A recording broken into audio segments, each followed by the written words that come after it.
Sam's journey began around early February 2017, but in our minds his story seems to be a never-ending back and forth that has already lasted years.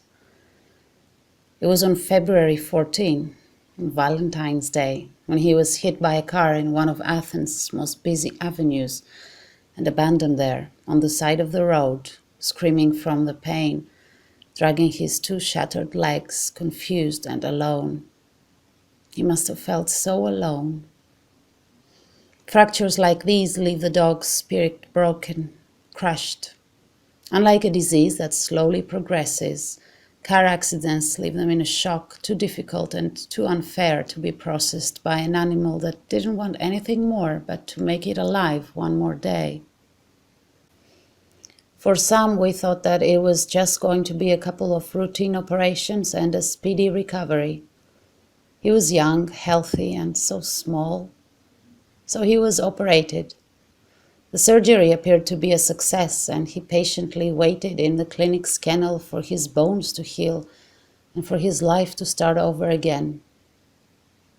But Sam's bones would not heal.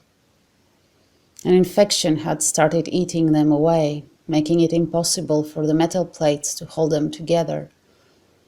When his leg was opened again, pus started pouring from the open wound.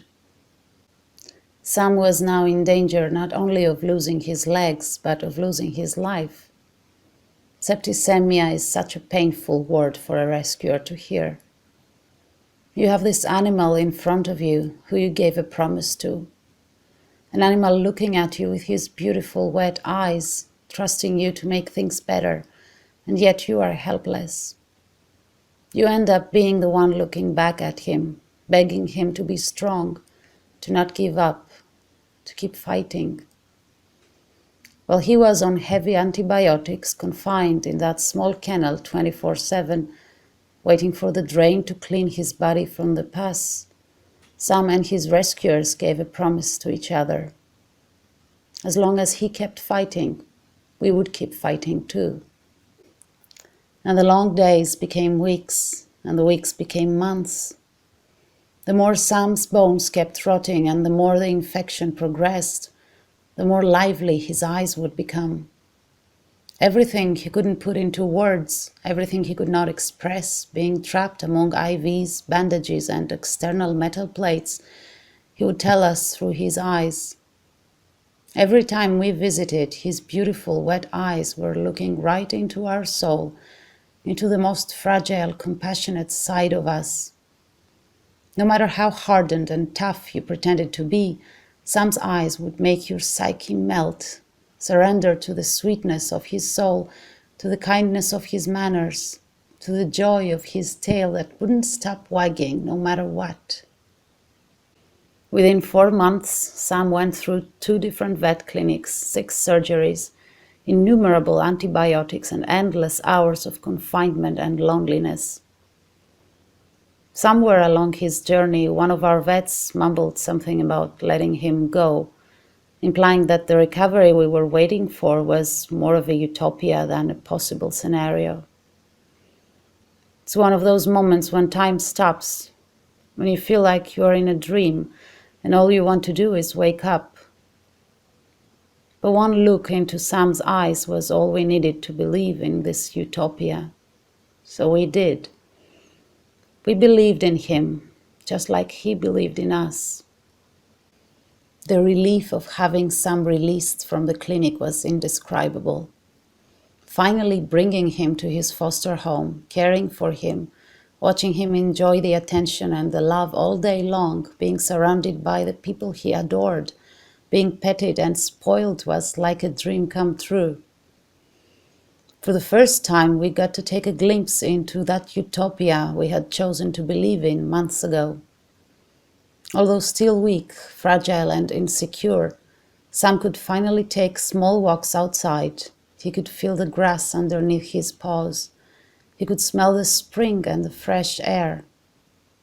And with every tiny step his foster mom was encouraging him to take, Sam would become more confident, more proud, as if he was telling us with every inch of his body, "I told you I would make it.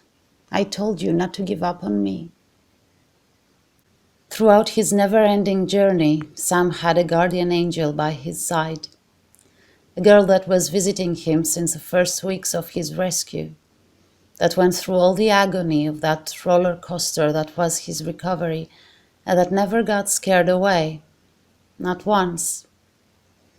In her heart, I think that Kelly had already adopted Sam since the first day she saw him, wrapped up in bandages after his first surgery. And 4 months later, she could finally take him home. It's been about a month now that Sam is finally where he belongs, not trapped in isolation at a clinic's kennel, but at home with Kelly. And the Sam that is at home with Kelly has nothing to do with the broken, miserable dog we picked from the streets in February. Maybe it's because of all those months he spent in confinement. Or maybe it's this "I told you so" attitude. Or maybe it's just who he really is. Whatever the case may be, Sam has turned into a puppy again. With every inch of his body, with every expression on his face, and with every single one of the silly, inexplicable noises he keeps making, Sam is trying to make it as evident as possible how happy he is. He is happy to be around you. He is happy to be free, happy to be home, happy to get all the attention he always wanted without you disappearing after a while, closing the kennel door behind you and leaving him in loneliness. Sam's journey has not ended.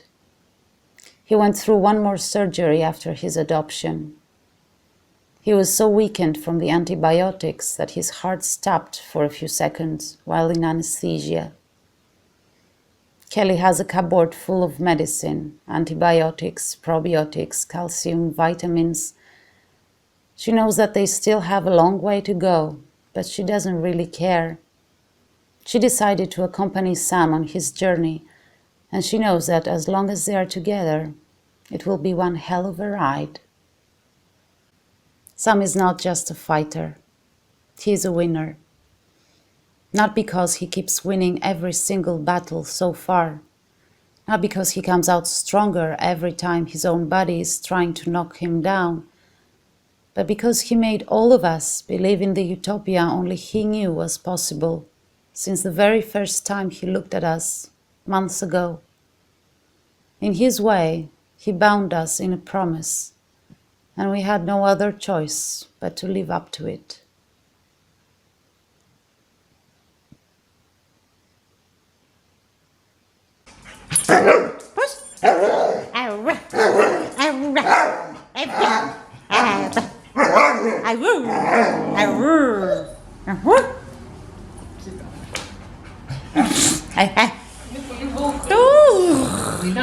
Μιλάει συνέχεια, όλο μιλάει, είναι πολύ λογάζει, γκρινιάρης,